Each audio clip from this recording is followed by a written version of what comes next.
ടുനെറ്റ്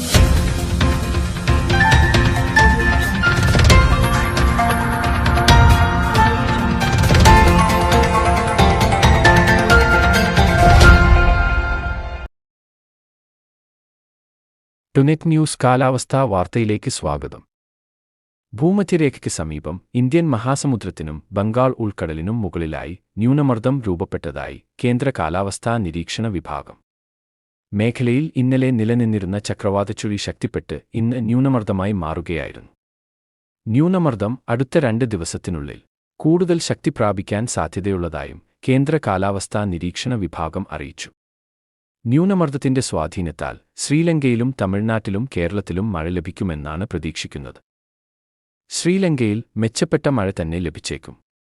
കേരളത്തിൽ 20-നു ശേഷമാണ് ന്യൂനമർദ്ദത്താലുള്ള മഴ ലഭിക്കാൻ സാധ്യതയുള്ളത്.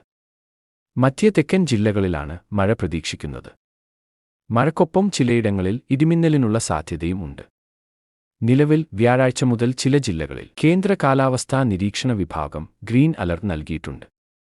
വ്യാഴാഴ്ച നേരിയ മഴയ്ക്കും വെള്ളിയാഴ്ച ഇടത്തരം മഴയ്ക്കുവരെയുമുള്ള സാധ്യതയാണ് നിലവിൽ പ്രവചിച്ചിരിക്കുന്നത്. ശേഷമുള്ള ദിവസങ്ങളിലായി കൂടുതൽ ജില്ലകളിൽ അലർട്ട് പ്രഖ്യാപിച്ചേക്കും. കാലാവസ്ഥാ വാർത്തകൾ കൃത്യമായി ലഭിക്കാൻ ചാനൽ സബ്സ്ക്രൈബ് ചെയ്യുക. നന്ദി.